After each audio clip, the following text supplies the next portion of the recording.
जो लोग हिंदुत्व की बात करते हैं, अरे बड़ी विराट दृष्टि चाहिए हिंदुत्व को समझने के लिए। हिंदू धर्म वो है जिसने सबसे पहले नक्षत्रों को संज्ञा दी। हिंदू धर्म वो है जिसने आकाश से गंगा उतारी। हिंदू वो था जिसने सागर के ऊपर सेतु बनाया। हिंदू वो था जिसने दुनिया में हर व्यक्ति को अंधकार के उस भंवर से निकाला जिसे मैं नहीं कह रहा हूं, जर्मनी के विद्वान आर्थर शोपेनहावर ने कहा कि यदि विश्व का सर्वाधिक विकसित मस्तिष्क देखना है तो भारतीय आकाश के नीचे आना पड़ेगा, उपनिषदों को पढ़ना पड़ेगा। और इस देश में मुसलमानों की जो आबादी है और हिंदू की जो आबादी है वो 80 और 20% के करीब 14% मुसलमान है और 80% जो है हिंदू आबादी है। 2.5% सरकारी नौकरी में, 2.5% IAS और IPS में, 1% आर्मी में, जितने भी आप लिख लीजिए 2 से 2.5% से ज्यादा प्रतिनिधित्व नहीं है। आप बताइए ना कि इस देश में पिछले 70 सालों से अगर हिंदुत्व की अपेक्षा हुई है या उपेक्षा हुई है तो फिर कैसे यहां से अभी तक मुसलमान सिर्फ 2.5% इन चीजों का लाभ ले रहा है? तो मैं कहता हूं सबसे पहले शोएब जमाई जी ने बिल्कुल सही कहा कि 2.5% इनको नौकरियां मिली हैं। आपको इस बात का जवाब उस पार्टी से जरूर मांगना सही चाहिए जिसको 58 साल वोट देते रहे। भाई 58 साल तो वही रहे ना। और कमाल की बात यह है उन 58 सालों में माइनॉरिटी अपीजमेंट सबसे ज्यादा इन्हीं का हुआ। इन्हीं के प्रधानमंत्री कहते थे that minorities specifically Muslims have the first right on the resources of this country. वन सुन लीजिए, पहले वो कांग्रेस से थे ना, पार्टी उनकी कांग्रेस थी ना, तब तो बड़े फूल कर आप उनको वोट देते थे। कभी पूछते ना उनसे सवाल शिक्षा पर, उनसे पूछते महिलाओं के लिए आपने क्या किया, लेकिन नहीं पूछा ना। आज जब एक राम की सरकार आ रही है तो उसकी शरण में आ जाइए, करिए एजुकेशन की बात, करिए डेवलपमेंट की बात।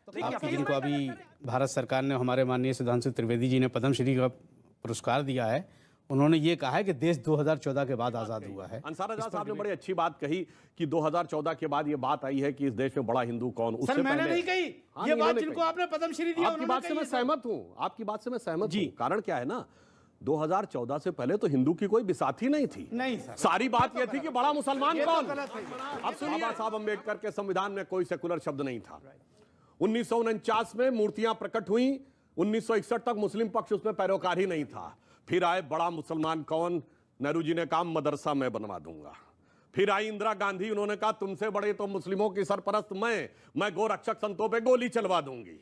फिर उसके बाद आए उनके पुत्र राजीव गांधी, उन्होंने कहा तुमसे बड़ा मुस्लिमों का संरक्षक मैं शरीयत का लागू करने के लिए संविधान में संशोधन कर दूंगा, सर्वोच्च न्यायालय का निर्णय बदलवा दूंगा। फिर हुई एक अलग जंग बड़ा मुस्लिम बनने की, मुलायम सिंह ने कहा मैं गोली चलवा दूंगा, तो नरसिम्हा राव ने कहा मैं मस्जिद बनवा दूंगा, तो फिर इन्होंने कहा, मनमोहन सिंह ने कहा कि देश के संसाधनों में पहला हक मुसलमानों को दिलवा दूंगा। और उसके बाद बढ़ते बढ़ते आ गई यहां तक कि आज मुसलमान के लोग कहते हैं मुलायम, लालू या राहुल के पीछे सर ये तो डेली प्रवक्ता बताते हैं, कोई नई बात बताइए ना। ओवैसी साहब आए तो अब बढ़ते बढ़ते यहां तक आ गई। अब बड़का हिंदू कौन, बड़का मुसलमान कौन, ये देखिए। एक कहता मैंने गोली चलवाई, एक कहता मैंने तुमको सबसे पहला हक दिया, एक ने। अब जानते क्या है इनकी से क्या हो गई है, जैसे एक किसी लड़की के ज्यादा आशिक हो जाए तो वो कहता है अरे कांग्रेस कहती है मैं तेरा आशिक पुराना, मेरे को तो देख। फिर वो कहते हैं, मुलायम सिंह कहते हैं अरे मेरा कारनामा तो देख। और फिर वो वैसी कहते हैं मेरा खानदानी घराना तो देख। तो हकीकत तो यह है कि लड़ाई इनके अंदर चल रही है। अच्छा रही बात हिंदू की, तो एक और बात कहना चाहता हूं। देखिए आप लोग इस्लाम के अच्छे जानकार हैं। इस्लाम में एक फिरका बताइए जिसने एक दूसरे के खिलाफ फतवा न जारी कर रखा हो कि मैं तुमसे बड़ा हूं, तुम हमसे बड़े हो। देवबंदी का फतवा बरेलवी के खिलाफ, अहले हदीस का फतवा अहमदियों के खिलाफ, शिया का फतवा सुन्नी के खिलाफ। हमारे यहां तो कहा गया सिया राम मैं सब जग जानी, करहूं प्रणाम जोरी जुग पानी। मुसलमानों का क्या कसूर है उसमें? अरे मुसलमानों का उसमें क्या कसूर है? किसी मुसलमान का नाम लिया, मुलायम सिंह यादव का नाम लिया। सर एक मिनट, क्या कार, देखिए कार सेवकों पे गोली चली थी नहीं चली? कार सेवकों पर जो गोली चली वो गलत था, लेकिन क्या मुसलमानों के कहने पे चलाई क्या? तो मुसलमान का नाम लिया था। ये तो कह रहे हैं मुसलमानों के सबसे बड़े अहमदी।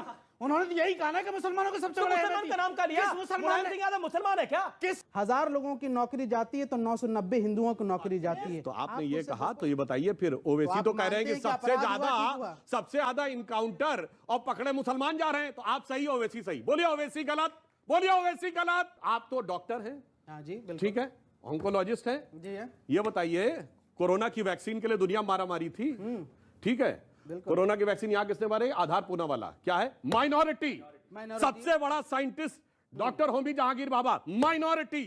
सबसे पहला इंडस्ट्रियलिस्ट टाटा माइनॉरिटी। अब जानते क्या होता है इनके सामने समस्या क्या है?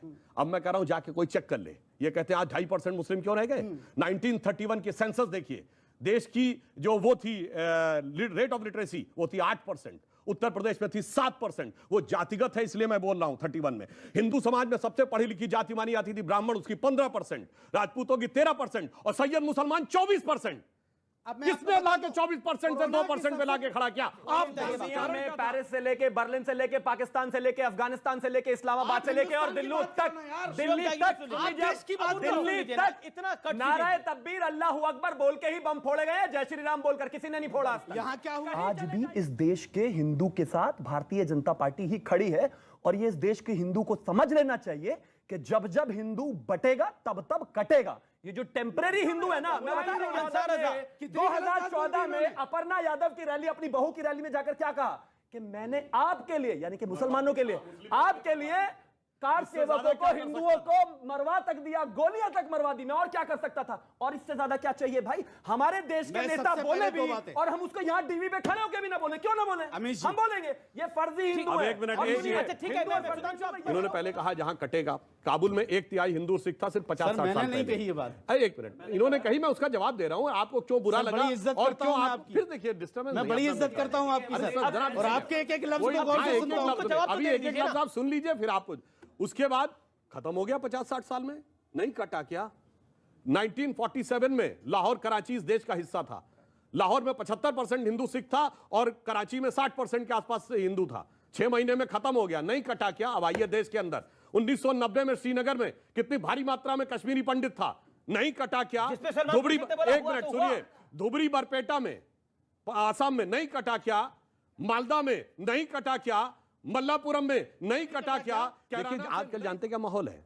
अगर कोई भीड़ हो, किसी पब्लिक गैदरिंग हो, वहां कोई टीका विका लगाए हुए हिंदू पुजारी जैसा व्यक्ति जाकर खड़े होकर बोले बम बम, तो पब्लिक कहेगी भोले, और एक मौलवी जाके बोल दे बम, और देखिए क्या भगदड़ मचती है वहां पे।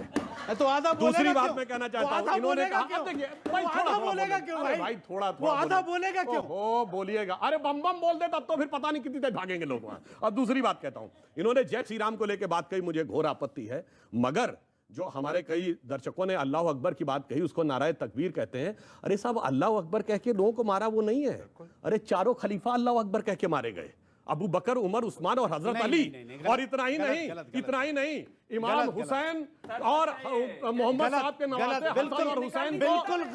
क्या तरीका है भाई अब बहस करने का? हर बात में डिस्टर्ब करते हैं। सुनिए, मैं एक बात कह रहा हूं और ये गलत नहीं बोल रहा हूं। अल्लामा इकबाल ने लिखा है, ये क्या तमाशा हुआ इस्लाम की तकदीर के साथ, कत्ल शब्बीर हुए नाराए तकबीर के साथ। उनसे बड़े जानकार आप नहीं है। इमाम हुसैन को कत्ल किया गया अल्लाह अकबर बोल के, हर हर महादेव बोल के नहीं कत्ल किया गया। इसलिए अल्लाह अकबर तो आज से नहीं जनाब, ये तो हमेशा से ही क्या करता रहा है। और आज बताइए, एक लाइन कहना चाहूंगा, जो आज स्थिति हो गई इनकी कि सच जरा सा घटे या बढ़े तो सच सच न रहे, सच जरा सा घटे या बढ़े तो सच सच ना रहे, मगर झूठ की तो कोई इंतहा नहीं। और लाख चेहरे बदल के आ जाता हूं मैं, मगर आईना कमबख्त झूठ बोलता ही नहीं। बहुत बहुत शुक्रिया।